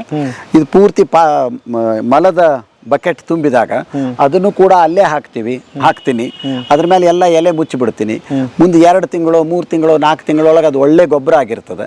ಆಮೇಲೆ ಆ ಇಡೀ ಗೊಬ್ಬರವನ್ನೇ ನಾವು ನಮ್ಮ ತೋಟಕ್ಕೆ ಸಾಗಿಸ್ಕೊಂಡು ಬಿಡ್ತೀವಿ. ಓಕೆ. ಅಲ್ಲ, ಇದು ನನಗನ್ಸುತ್ತೆ ದೊಡ್ಡ ನಿಧಿ ಬಿಡೋಣ ಇದು. ಯಾಕಂದ್ರೆ ನಾವು ಮನೆಯವರು ರೈತ ಕುಟುಂಬಗಳಂತೂ 4-5 ಜನ ಇದ್ದೇ ಇರ್ತೀವಿ. ಭಾಳ ಸರಳ ಐತಿ. ಆಮೇಲೆ ಇದೇನು ಹೊರಗಡೆ ಹೋಗಿ ಮಾಡ್ಬೇಕಂತೇನಿಲ್ಲ, ನಿಮ್ಮ ಮನೆ ಒಳಗಡೆ ಚಿಕ್ಕ ಜಾಗ ಒಳಗನೆ ನೀವು ನಿಮ್ಮ ಹೊರಗಿನ ಕೋಣೆ ಅಂತ ಏನಂತೀವೋ, ಶೌಚಾಲಯದ ಕೋಣೆ, ಅದನ್ನ ನಿಮ್ಮ ಅನುಕೂಲಕ್ಕೆ ತಕ್ಕಂಗೆ ಕಟ್ಕೋರಿ. ನೀವು ಎಷ್ಟು ಖರ್ಚು ಮಾಡಬೇಕು ಅದು ನಿಮಗೆ ಬಿಟ್ಟಿದ್ದು. ಸಣ್ಣದು ಮಾಡ್ಕೋತಿರೋ, ದೊಡ್ಡದು ಮಾಡ್ಕೋತಿರೋ, ಹೆಚ್ಚು ಖರ್ಚು ಮಾಡಿ ಮಾಡ್ಕೋತಿರೋ, ಅದನ್ನು ಅವ್ರವ್ರಿಗೆ ಬಿಟ್ಟಿದ್ದು. ಮುಖ್ಯವಾಗಿ ಬೇಕಾಗಿರೋದು ಇಷ್ಟೇ. ಇದ್ರೊಳಗೆ ಇನ್ನೊಂದು ಭಾಗವನ್ನು ನಾನು ಹೇಳಲಿಲ್ಲ, ಅದಂದ್ರೆ ಈ ಸ್ಟೂಲಿನ ವ್ಯವಸ್ಥೆ. ಅದೇನು ಅಂತಂದ್ರೆ, ನಾವು ಪ್ರಾಕೃತಿಕವಾಗಿ ಸಹಜವಾಗಿ ಮಲ ವಿಸರ್ಜನೆ ಮಾಡುವಂಥ ಭಂಗಿ ಯಾವುದು ಅಂದರೆ ಇದು. ಹೌದಾ? ಇದು ನೈಸರ್ಗಿಕವಾಗಿ ನಾವು ಮಲ ವಿಸರ್ಜನೆ ಮಾಡುವಂಥ ಭಂಗಿ. ಇಲ್ಲಿ ಅದು ತಪ್ತದೆ. ಇದು ಇರಲಿಲ್ಲ ಅಂತಂದರೆ, ಸಾಮಾನ್ಯವಾಗಿ ಇವತ್ತು ಕಮೋಡ್ ಉಪಯೋಗ ಮಾಡುವವರೆಲ್ಲರೂ ಉಪಯೋಗ ಮಾಡೋದು ಇಷ್ಟೇ. ಇದು ಅವೈಜ್ಞಾನಿಕ. ಹೌದು. ಅಯ್ಯೋ. ಯಾಕಂತಂದ್ರೆ ಆ ಭಂಗಿ ಒಳಗೆ ಏನಾಗ್ತದಂದ್ರೆ, ಇಲ್ಲಿ ನಮಗೆ 2 ಹರ್ನಿಯಾ ರಂಧ್ರಗಳಂತ ಇರ್ತದೆ. ಹರ್ನಿಯಾ ಆಗೋದು ಗೊತ್ತು ನಿಮ್ಗೆ, ಕೇಳಿರ್ಬೋದು. ಎಲ್ಲಿ ಹೊಟ್ಟೆಯೊಳಗಿನ ಯಾವುದೋ ಒಂದು ಭಾಗ ಒಂದು ರಂಧ್ರದೊಳಗಿಂದ ಹೊರಗಡೆ ಬಂದುಬಿಡೋದು. ಅದು ಕರಳಾಗಿರ್ಬೋದು, ಮತ್ತೊಂದು ಯಾವುದೋ ಭಾಗ ಆಗಿರ್ಬೋದು. ಅದು ಆಗಲಿಕ್ಕೆ ತೀರಾ ಅನುಕೂಲ ಅನ್ನುವಂಥದ್ದು 2 ರಂಧ್ರಗಳಿದ್ದಾವೆ. ಅಂದರೆ ನಮ್ಮ ದೇಹದೊಳಗಿನ ಹೃದಯದಿಂದ ಹೊರಗೆ ಬಂದಂತಹ ಮಹಾ ಅಪಧಮನಿ ಅಂತ ನಾವು ಯಾವುದಕ್ಕೆ ಹೇಳ್ತೀವಿ, ಅಯೋರ್ಟ ಅಂತ, ಅದು ಹೊಟ್ಟೆ ಒಳಗಡೆ ಇರ್ತದೆ. ಅದು ತೊಡೆಗೆ ಬರಬೇಕಾದ್ರೆ ಇಲ್ಲಿ ಹೊಟ್ಟೆಯಿಂದ ಹೊರಗಡೆ ಬರ್ತದೆ. ಅದು ಇಲ್ಲಿ 2 ರಂಧ್ರಗಳಿದ್ದಾವೆ. ಆ ರಂಧ್ರಗಳ ಮೂಲಕ ಅವು ರಕ್ತನಾಳಗಳು ಹೊರಗೆ ಬಂದಿರ್ತವೆ. ನಾವು ಹೆಚ್ಚು ಕೆಮ್ಮಿದಾಗ, ಹೆಚ್ಚು ಶೀನಿದಾಗ, ಹೆಚ್ಚು ಹೊಟ್ಟೆಯ ಒತ್ತಡವನ್ನು ಹೆಚ್ಚು ಮಾಡಿದಾಗ ಈ ಹೊಟ್ಟೆಯ ಒಳಗಿನ ಭಾಗ ಹೊರಗಡೆ ಬಂದು ಹರ್ನಿ ಆಗುವಂಥ ಸಾಧ್ಯತೆ ಇರ್ತದೆ. ಹಾಗಾಗಿ ನಾವು ಹೀಗೆ ಕೂತ್ಕೊಂಡು ಮಲ ವಿಸರ್ಜನೆ ಮಾಡಿದರೆ, ಮಲ ವಿಸರ್ಜನೆ ಮಾಡುವಾಗ ತಿಣುಕಿದರೆ ಆವಾಗ ಹರ್ನಿ ಆಗುವಂಥ ಸಾಧ್ಯತೆ ಹೆಚ್ಚು. ಅದರ ಬದಲಾಗಿ ನಾನು ಇಂಥದ್ದೊಂದು ಸ್ಟೂಲ್ ಇಟ್ಕೊಂಡು ಹೀಗೆ ಕೂತ್ಕೊಂಡ್ರೆ ಇದು ಆದಷ್ಟು ಸಹಜ ವಿನ್ಯಾಸಕ್ಕೆ ಬಂದಂಗೆ. ಇವೆರಡು ಮುಚ್ಚಿಕೊಂಡ್ವು. ನಾನು ಪ್ರಾಕೃತಿಕ ವಿನ್ಯಾಸದೊಳಗೆ ಮಲ ವಿಸರ್ಜನೆ ಮಾಡಿದ ಹಾಗೆ. ಮತ್ತು ಕಮೋಡೆ ಬಳಸ್ತಾ ಇದೀವಲ್ಲ, ಹೆಂಗಿದಕ್ಕೆ? ಕಮೋಡ್ ಮುಂದಿಂಥದ್ದೊಂದು ಸ್ಟೂಲ್ ಇಟ್ಕೋರಿ. ಹರ್ನಿಯಾ ಆಗುವಂಥ ಸಾಧ್ಯತೆಯನ್ನು ಬಹಳಷ್ಟು ಮಟ್ಟಿಗೆ ಕಡಿಮೆ ಮಾಡ್ಕೊಳ್ತೀರಿ. ಸಾದಾ ಒಂದು ಸ್ಟೂಲ್ ಇಷ್ಟೇ ಪರಿಹಾರ. ಓಕೆ. ಅಂದರೆ ಹರ್ನಿಯಾ ಆಗೋದೇ ಇಲ್ಲ ಅಂತಲ್ಲ, ಹರ್ನಿಯಾ ಆಗೋದಕ್ಕೆ ಬೇರೆ ಕಾರಣಗಳು ಇರಬಹುದು. ಇದು ಒಂದು ಕಾರಣ. ಒಂದು ದೊಡ್ಡ ಸಾಧ್ಯತೆಯನ್ನು ನಾವು ಕಡಿಮೆ ಮಾಡಿಬಿಡ್ತೀವಿ. ಒಂದು ಇಡೀ ಕರ್ನಾಟಕದ ಒಂದು ಬಜೆಟ್ ಇದೆ 1 ಲಕ್ಷ ಕೋಟಿ ಅಂದ್ರೆ ಇದ್ರಿಗೆ ನಾವು ಇದನ್ನು ಮಾಡಿದ್ದೆ ಆದರೆ. ಓಕೆ. ಹಾಗಾಗಿಯೇ ಇದು ಶ್ರೀ ಮಲನಿಧಿ ಅಂತ. ಶ್ರೀ ಮಲನಿಧಿ ಬಹಳ ಉತ್ಕೃಷ್ಟವಾದದ್ದು, ಬಹಳ ಉಪಯುಕ್ತವಾದದ್ದು, ಬಹಳ ದೊಡ್ಡ ಪ್ರಮಾಣದೊಳಗೆ ಇದು ಸಾವಯವ. ಇದರೊಳಗೆ ರಾಸಾಯನಿಕ ಅನ್ನುವಂಥದ್ದು ಏನಿಲ್ಲ. ಓಕೆ. ಮತ್ತೆ ಈ ಎಲ್ಲಿ ಚರ್ಚೆ ನಡೀಲಿಲ್ವಾ ಅಥವಾ ಯಾಕೆ ಇದು ಆಗಲಿಲ್ಲ? ಯಾಕಂದರೆ ದೊಡ್ಡ ಮಟ್ಟದಲ್ಲಿ ಸರ್ಕಾರ ಅದಕ್ಕೆ ಹಣ ಬಿಡುಗಡೆ ಮಾಡಿದೆ, ಮುಕ್ತ ಶೌಚಾಲಯ ಅಂತ ಬಂದಿದೆ. ಆ್ಯಕ್ಚುಲಿ ಹಳ್ಳಿಯವ್ರು ಹಿಂಗೆ ಇದ್ವಿ ನಾವು, ಅದನ್ನು ಮತ್ತೆ ವಾಪಸ್ ನಾವು ಇವರಿಗೆ ಶೌಚಾಲಯ ಅಂತ ತೊಗೊಂಡು ಬಂದ್ಬಿಟ್ಟಿದ್ದೀವಿ. ಇಲ್ಲ, ಬಹಳ ದೊಡ್ಡ ಪ್ರಮಾಣದೊಳಗೆ ಚರ್ಚೆ ಆಗಿದ್ದು ಹೌದು, ಒಳ್ಳೆಯ ಪ್ರಯತ್ನಗಳು ನಡೆದಿದ್ದು ಹೌದು. ಸುಮಾರು ನನಗೆ ಗೊತ್ತಿರುವ ಹಾಗೆ 75 ವರ್ಷದ ಹಿಂದೆ ಮಹಾತ್ಮ ಗಾಂಧಿಯವರಂತೂ ತಮ್ಮದೇ ಆದಂಥ ವಿಶಿಷ್ಟವಾದಂಥ ಶೌಚಾಲಯವನ್ನು ರೂಪಿಸಿಕೊಂಡಿದ್ದರು. ತಮ್ಮ ಮಲಮೂತ್ರಗಳನ್ನು ಒಯ್ದು ಕಾಂಪೋಸ್ಟ್ ಮಾಡಿ ಕೃಷಿಯೊಳಗೆ ಉಪಯೋಗ ಮಾಡ್ತಾ ಇದ್ದದ್ದನ್ನು ನಾವು ಓದ್ತೀವಿ. ಅದಾದ ನಂತರ ಕೂಡ ಹಳ್ಳಿಗಳಲ್ಲಿ ಯಾರು ಈ ವಿಚಾರಗಳ ಬಗ್ಗೆ ಗಂಭೀರವಾಗಿ ಚರ್ಚೆ ಮಾಡಿದ್ರು, ನಾನು ಸಣ್ಣವನಿದ್ದಾಗ ನಮ್ಮ ತಾಯಿ ತವ್ರ ಮನೆಗೆ ಹೋಗ್ತಿದ್ದೆ. ಮರಾಠಿ ಬಳಗ ಅದು. ಅವರು ಅದಕ್ಕೆ ಸೋನ್ಖತ್ ಅಂತ ಕರಿತಾ ಇದ್ರು. ಸೋನ್ಖತ್ ಅಂದ್ರೆ ಚಿನ್ನದ ಗೊಬ್ಬರ ಅಂತ. ಚಿನ್ನದ ಗೊಬ್ಬರ ಅಂತ. ನಾವು ಕನ್ನಡದೊಳಗೆ ಆ ಶಬ್ದ ಉಪಯೋಗ ಮಾಡೋದಿಲ್ಲ. ಮರಾಠಿ ಒಳಗೆ ಅವ್ರು ಸುಲಭವಾಗಿ ಸೋನ್ಖತ್ ಅಂತ ಹೇಳ್ತಾ ಇದ್ರು. ಶೌಚಾಲಯದಿಂದ ಅದನ್ನೆಲ್ಲ ಒಯ್ದು ತೋಟದೊಳಗೆ ಉಪಯೋಗ ಮಾಡ್ತಾ ಇದ್ರು. ಆದರೆ ಕ್ರಮೇಣ ನಾವು ನಾಗರಿಕತೆ ಹೆಸರಿನೊಳಗೆ, ಅಭಿವೃದ್ಧಿಯ ಹೆಸರಿನೊಳಗೆ ಮಲ ಅನ್ನೋದು ಹೊಲಸು, ಮೂತ್ರ ಅನ್ನೋದು ಹೊಲಸು, ಅದನ್ನ ಎಷ್ಟು ದೂರ ಕಳಿಸ್ಬಿಡ್ತೀವೋ ಅಷ್ಟು ನಾವು ಸುಸಂಸ್ಕೃತರು ಅನ್ನೋದು ಒಂದು ಮನೋಧರ್ಮವನ್ನು ನಾವು ರೂಪಿಸ್ಕೊಳ್ತಾ ಬಂದಿದ್ದೀವಿ. ಹಾಗಾಗಿ ಇವತ್ತು ನಾವು ನೈಸರ್ಗಿಕವಾಗಿ ಪ್ರಕೃತಿಗೆ ಏನು ವಾಪಸ್ ಕೊಡಬೇಕು, ಮರಳಿ ಕೊಡಬೇಕು, ಹಾಗೆ ಮರಳಿ ಕೊಡುವುದರ ಮೂಲಕ ನಮ್ಮ ಪ್ರಕೃತಿಯನ್ನು ನಾವು ಹೇಗೆ ಸಂಪದ್ಭರಿತ ಮಾಡಬೇಕು, ಅದರಿಂದ ನಮ್ಮನ್ನು ನಾವೇ ವಂಚಿತರನ್ನಾಗಿ ಮಾಡ್ಕೊಳ್ತಾ ಇದ್ದೀವಿ. ನಾನು ಹೇಳೋದೇನೆಂದರೆ, ಇದೇ ಅಂತಿಮವಾದಂತಹ ಸರ್ವಶ್ರೇಷ್ಠವಾದಂಥ ಮಾದರಿ ಅಲ್ಲ. ನಾನು ಕಂಡುಕೊಂಡಿರುವಂಥದ್ದು ಒಂದು ವ್ಯವಸ್ಥೆ. ಬಹುಶಃ ನಿಮ್ಮಂಥವರು, ಅವರಂಥವರು, ಇನ್ನೂ ಏನು ವಿಜ್ಞಾನಿಗಳಿದ್ದಾರೋ, ತಜ್ಞರಿದ್ದಾರೋ, ಅವರು ಪ್ರಯತ್ನ ಮಾಡಿದ್ದಾದರೆ, ಅವರು ಈ ಕಡೆ ಗಮನ ಹರಿಸಿದ್ದಾದರೆ ಇನ್ನೂ ಒಳ್ಳೆಯ ಮಾದರಿಯನ್ನು ಅವ್ರು ರೂಪಿಸಬಲ್ಲರು. ಅಲ್ಲ, ಮಾದರಿ ಏನಾದರೂ ಮಾಡ್ಕೊಳ್ಳಿ, ಬಟ್ ಮಲ ಗೊಬ್ಬರ ಆಗೋದಂತೂ ಸತ್ಯ. ಮಲ ಗೊಬ್ಬರ ಆಗಬೇಕಾದುದಂತೂ ಸತ್ಯ ಅಲ್ವಾ? ಈಗ ಸಗಣಿ ಆಗ್ತದೆ ಅಂತಂದ್ರೆ ಇದು ಸಗಣಿನೇ ಅಲ್ವಲ್ಲ? ಜನರ ಸಗಣಿ, ಮನುಷ್ಯರ ಸಗಣಿ. ಸಗಣಿ ಆಗ್ತದೆ ಅಂದ್ರೆ ಅರ್ಥ ಇದು ಆಗುತ್ತೆ. ಕೋಳಿ ಗೊಬ್ಬರ ಯೂಸ್ ಮಾಡ್ತೀವ, ಕುರಿ ಗೊಬ್ಬರ ಯೂಸ್ ಮಾಡ್ತೀವ. ರಸ್ತೆ ಒಳಗೆ ಹಾದು ಹೋಗ್ತಾ ಇದ್ದಂತ ಕುರುಬರನ್ನ, ಅವ್ರ 200 ಕುರಿಗಳನ್ನ ಕರೆದು ನಮ್ಮ ಹೊಲದೊಳಗೆ ಕೂಡಿಸಿ ಅವ್ರಿಗೆ ದುಡ್ಡು ಕೊಟ್ಟು ವಾಪಸ್ ಕಳಿಸ್ತೀವಿ ನಾವು. ಹೌದು. ನಮ್ದು ಒಂದ್ ದಿನ ಹೆಂಗ್ ಬರ್ಬೇಕಂತಂದ್ರೆ, ನಿಮ್ಮ ತುಂಬಿದ ಬಕೆಟ್ ಕೊಡ್ರಿ, ನಾನ್ ನಿಮ್ಗೆ ದುಡ್ಡು ಕೊಡ್ತೀನಿ ಅಂತ. ಯಾಕೆ ಬರಬಾರ್ದು? ಯಾಕೆ ಬರಬಾರ್ದು? ಯಾಕಂದ್ರೆ ಅದ್ರದ್ದೊಂದು ಖರ್ಚಿದೆಯಲ್ಲ. ನನಗೆ ಒಂದು ಖುಷಿ ಆಗಿದ್ದು ಏನಂದ್ರೆ, ಮನುಷ್ಯ ಒಬ್ಬನೇ ಎದೆದಕ್ಕೂ ಉಪಯೋಗ ಬರಲಾರ್ದವನು ಅನ್ಕೊಂಬಿಟ್ಟಿದ್ದೆ ನಾನು. ಈಗ ಇದರಿಂದ ಗೊತ್ತಾಯ್ತು ಮನುಷ್ಯನ ಉಪಯೋಗ ಅದನ್ರಿ. ಉಪಯೋಗ ಅದಾನ. ಅಲ್ಲ, ಹೌದು. ಮತ್ ನಾವು ಮಾಡ್ಬೇಕ್ರಿ. ಈಗ ನಾವು ಮಾಡ್ಲಿಲ್ಲ ಅಂದ್ರೆ ಇನ್ನು ಎಷ್ಟು ಪ್ರಕೃತಿ ನಾಶ ಮಾಡುವವರಿದ್ದೀವಿ. ಆಮೇಲೆ ಪ್ರಕೃತಿ ನಮಗೆ ಮತ್ತೆ ವಾಪಸ್ ಕೊಡ್ತದೆ. ಮಣ್ಣು ಫಲವತ್ತಾಗ್ತದೆ. ಅಣ್ಣ, ಈಗ ಇನ್ನೊಂದು ಪ್ರಶ್ನೆ ಬರ್ತದೆ. ಇದು ಒಬ್ಬರಿಗೆ ನೀವು ಮಾಡ್ಕೊಂಡಿದ್ದೀರಿ ಅಂತ ಹೇಳಿದ್ರಿ, ಮನೆಯಲ್ಲಿ ಒಂದು 4 ಜನ ಇದೀವಪ್ಪ ನಾವು. ಇದು ಒಂದೇ ನಡೆಯುತ್ತಾ, ಹೇಗೆ, ಏನು ಕ್ರಮ ಇದೆ ಅದಕ್ಕೆ? ಒಂದೇ ಬಕೆಟ್ ಸಾಕು. ಹೌದು. ಮತ್ತು ಒಂದೇ ಮೂತ್ರ ಸಂಗ್ರಹಣೆಗೆ ಒಂದು ವ್ಯವಸ್ಥೆ ಸಾಕು. 4 ಜನ ಇದ್ರೆ 4 ಜನರಿಗೆ ಪ್ರತ್ಯೇಕ ಬಕೆಟ್ ಅಂತ ಇಲ್ಲ ಅಂತದೇನೂ ಅವಶ್ಯಕತೆ ಇಲ್ಲ. ನೀವು ಆ ಮಲವನ್ನು ಮುಚ್ಚಿಬಿಡೋದ್ರಿಂದ, ಎಲೆ ಅಥವಾ ಮಣ್ಣು ಹಾಕಿ, ಅದರಿಂದ ಇನ್ನೊಬ್ಬರಿಗೆ ಯಾವುದೇ ರೀತಿಯಿಂದ ರೋಗ ಬರುವಂತ ಸಾಧ್ಯತೆಯೇ ಇಲ್ಲ. ಅದರೊಳಗೆ ಸಂಪೂರ್ಣವಾಗಿ ಮುಚ್ಚಿಬಿಡೋದ್ರಿಂದ ಅಲ್ಲಿ ದುರ್ವಾಸನೆಯೂ ಇರೋದಿಲ್ಲ, ರೋಗ ಹರಡುವಂತ ಸಾಧ್ಯತೆಯೂ ಇರೋದಿಲ್ಲ. ಹಾಗಾಗಿ ಒಂದು ಕುಟುಂಬದೊಳಗೆ 4 ಜನ ಇದ್ರೆ 4 ಜನ ಕೂಡ ಒಂದೇ ಬಕೆಟನ್ನು ಉಪಯೋಗ ಮಾಡಬಹುದು. ಆಮೇಲೆ ಇನ್ನೊಂದು ಕೇಳಬೇಕಾಗಿತ್ತು ನನಗೆ, ಮುಚ್ಚಿದಾಗ ನೀವು ಇದನ್ನು ಹಾಕಿದಾಗ ಅದು ಆಗೋದಕ್ಕೆ, ಸ್ಮೆಲ್ ಹೋಗೋದಕ್ಕೆ 1 ದಿವಸ 2 ದಿವಸ ಬೇಕಾ, ಅಥವಾ ಇಮಿಡಿಯೇಟ್ ಇರಲ್ವಾ? ಇಮಿಡಿಯೇಟ್ಲಿ ಆಗೇ ಇರೋದಿಲ್ಲ. ಮುಚ್ಚೇ ಬಿಡ್ತೀವಿ. ಅದಕ್ಕೆ ಈಗ ಸುಗಂಧದ ಪರಿಮಳದಂಥದ್ದೇನು ಹಾಕ್ಬಿಟ್ರೆ ಸುಗಂಧವೇ ಆಗಿಬಿಡ್ಲಿ ಅಲ್ವಾ? ಅದಕ್ಕೆ ಏನಾದರೂ ಇದೆಯಾ? ಅದಿನ್ನೂ ಒಳ್ಳೆ ವಿಚಾರ. ಅದು ಯಾರಾದರೂ ಅಂಥದ್ದೊಂದು ವಸ್ತುವನ್ನ, ಅದು ತುಳಸಿ ಎಲೆ ಆಗಿರ್ಬೋದು, ಮತ್ತೊಂದು ಯಾವುದೋ ಪರಿಮಳ ದ್ರವ್ಯ ಅಂತ ನಾವು ಯಾವುದನ್ನು ಕರಿತೀವೋ ಅಂಥದ್ದನ್ನು ಸೇರಿಸಿ ಬಿಟ್ಟಿದ್ದಾದ್ರೆ ದುರ್ವಾಸನೆ ಹೋಗಿ ಸುವಾಸನೆ ಯುಕ್ತ ಶ್ರೀಮಲನಿಧಿ ತಯಾರಾಗ್ಬಿಡ್ತದೆ. ಸೊ ಆ ಡೌಟು ಬೇಡ ಅಲ್ವಾ? ಆ ಡೌಟು ಬೇಡ. ಸೊ ಏನ್ ಹಾಕಿದ್ರೆ ಘಮ ಘಮ ಘಮ ಅಂತಿರುತ್ತೆ ಮನೆಯೆಲ್ಲ. ಹೌದು. ಆ ಹುಡುಕೊಂಡು ಮತ್ತೆ ಬರ್ಬೇಕು ಅವ್ರಿಗೆ, ಏನಪ್ಪ ಘಮ ಘಮ ಅಂತದ್ ನಿಮ್ಮ ಮನೆ ಎಲ್ಲಿಯಪ್ಪ ಅಂತ ನೋಡಿದ್ರೆ ಇದು. ಮಹಾತ್ಮ ಗಾಂಧಿ ಬದುಕಿನ ಬೇರೆ ಎಲ್ಲ ವಿಷಯಗಳ ಬಗ್ಗೆನೂ ಆಳಕ್ಕೆ ಹೋಗಿ ಅದರ ಸತ್ಯ ಏನು ಅನ್ನೋದನ್ನು ಕಂಡುಕೊಂಡ್ರು. ಅದೇ ರೀತಿ ಶೌಚದ ವಿಷಯದೊಳಗೂ ಅವರು ಆ ಸತ್ಯವನ್ನು ಕಂಡುಕೊಳ್ಳೋ ಸಲುವಾಗಿ ಏನೇನೋ ಪ್ರಯೋಗಗಳನ್ನು ಮಾಡಿದರು. ಅಂತಿಮವಾಗಿ ಒಂದು ಹಂತಕ್ಕೆ ಅವರು ಬಂದರು. ಅವರ ಶಿಷ್ಯ ಆದಂತಹ ಒಬ್ಬರು ಈಶ್ವರ ಭಾಯಿ ಪಟೇಲ್ ಅಂತನ್ನುವರು, ನೀವು ಯಾವಾಗಾದರೂ ಅಹಮದಾಬಾದಕ್ಕೆ ಹೋದರೆ ಅಲ್ಲಿ ನೋಡ್ಬೋದು. ಅವರ ಸಾಬರಮತಿ ಆಶ್ರಮದ ಪಕ್ಕದೊಳಗೆ ಒಂದು ಟಾಯ್ಲೆಟ್ ಮ್ಯೂಸಿಯಂ ಅಂತಲೇ ಮಾಡಿದ್ದಾರೆ ಅವರು. Toilet museum. ಭಾರತ ದೇಶದೊಳಗೆ ಬೇರೆ ಬೇರೆ ವಿನ್ಯಾಸದ ಶೌಚಾಲಯಗಳನ್ನು ಯಾರ್ಯಾರು ಹೇಗೆ ರೂಪಿಸ್ಕೊಂಡಿದ್ರು ಆ ಎಲ್ಲ ಮಾದರಿಗಳನ್ನು ಅಲ್ಲಿ ಇಟ್ಟಿದ್ದಾರೆ. ಜೊತೆಗೆ ಅವುಗಳನ್ನೇ ಆಸನವಾಗಿ ಮಾಡಿಬಿಟ್ಟು ಒಂದು ಹೋಟೆಲ್ ನಡೆಸ್ತಾರೆ ಅಲ್ಲಿ. ಹೋಟೆಲ್ ನಡೆಸ್ತಾರೆ.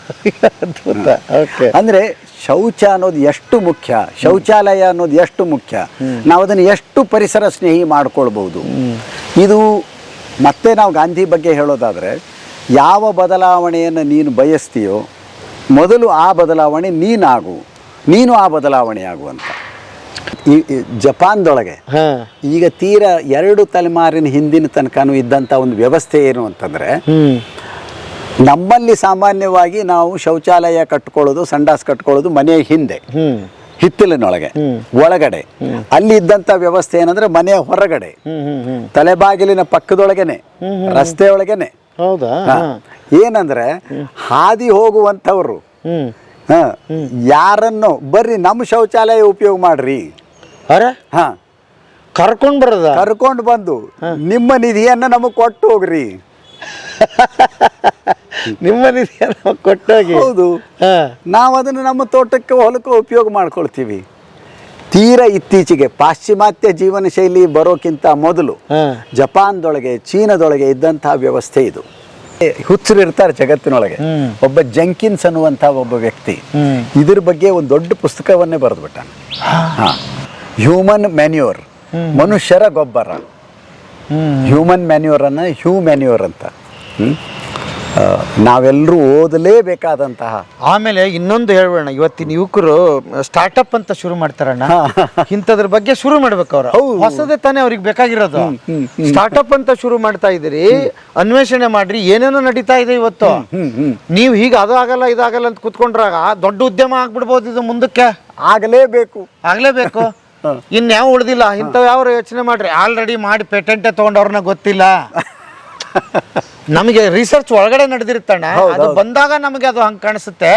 ಅವಕಾಶ ಇದೆ, ಮಾಡಿ. ವ್ಯವಸ್ಥೆಯನ್ನು ನೀವು ಯಾರಾದರೂ ಮಾಡ್ಕೊಂಡಿದ್ದಾದ್ರೆ, ಮಾಡಿದ ಒಂದು ಸಣ್ಣ ವಿಡಿಯೋ ನನಗೆ ಕಳಿಸಿದ್ದಾದ್ರೆ 5,000 ರೂಪಾಯಿ ಬಹುಮಾನ ಕೊಡ್ತೀನಿ ಅಂತ. ಓಕೆ. ಮೊದಲು ಯಾರು ಮಾಡಿ ತೋರಿಸ್ತೀರೋ ಅವ್ರಿಗೆ ನಾವು 5,000 ರೂಪಾಯಿ ಬಹುಮಾನ ಕೊಡ್ತೀವಿ ಅಂತ. ಆ ಬಹುಮಾನ ಇವತ್ತಿಗೂ ಸಾಧ್ಯ ಇದೆ. ನೀವು ಯಾರು ತಗೊಂಡಿಲ್ಲ? ಯಾರು ತಗೊಂಡಿಲ್ಲ. ಈಗ ಆಫರ್ ಓಪನ್ ಇದೆ. ಆಫರ್ ಓಪನ್ ಇದೆ. ಸೂಪರ್. ನೋಡ್ರಿ, ಇದನ್ನ ನಿರ್ಮಾಣ ಮಾಡ್ರಿ, 5,000 ರೂಪಾಯಿ ತಗೊಳ್ರಿ. ಮೊದಲು ವಿಡಿಯೋ ಕಳಿಸಿದವ್ರಿಗೆ 5,000 ರೂಪಾಯಿ ಬಹುಮಾನ. ಅದ್ಭುತ. ನಿಮಗೇನಾದ್ರೂ ಸಂದೇಹಗಳಿದ್ರೆ ಇದನ್ನ ಹೇಗೆ ಮಾಡ್ಕೋಬೇಕು, ಹೇಗೆ ಉಪಯೋಗಿಸ್ಬೇಕು ಅಂತಿದ್ರೆ ದಯಮಾಡಿ ಬರ್ರಿ ಅಥವಾ ನಮ್ಮನ್ನು ಸಂಪರ್ಕ ಮಾಡ್ರಿ. ಆಮೇಲೆ ಈ ಸರಳಕ್ಕೆ ನೋಡಿ 5,000 ರೂಪಾಯಿ ಬಹುಮಾನ ಅಣ್ಣಂದ ನಮಗ್ ಕೊಡಲ್ಲ ಇವರು. ಇಲ್ಲಾಂದ್ರೆ ನಾನು ಇಲ್ಲಿ ಕೇಳಿ ಗೊತ್ತಾಗಿ ಮಾಡಿದೆ ಯಾವಾಗ ಅಂದ್ಬಿಡ್ತಾರೆ. ಹಾಗಾಗಿ ನಿಮಗೆ ಅವಕಾಶ ಇದೆ. ಮೊದಲು ಬಂದವರಿಗೆ, ಮೊದಲ ವಿಡಿಯೋ ತಲುಪಿದವರಿಗೆ 5,000 ರೂಪಾಯಿ ಅಲ್ವಣ್ಣ? ಹೌದು. ನಿಮ್ ನಂಬರ್ ಹಾಕಿರ್ತೀನಿ. ಇದಕ್ಕೆ ನಾನು ನಿಮ್ ಕಡೆ 5,000 ರೂಪಾಯಿ ಕೊಟ್ಟು ಬಿಡ್ತೀನಿ. ನಾನು ಕೊಟ್ಟು ಬಿಡ್ತೀರಾ? ನೋಡ್ರಿ, 5,000 ರೂಪಾಯಿ ರೆಡಿ ಇದೆ. ಮೊದಲು ವಿಡಿಯೋ ಯಾರು ಕಳಿಸ್ತೀರಿ ಅದಕ್ಕೆ 5,000 ರೂಪಾಯಿ ರೆಡಿ ಇದೆ.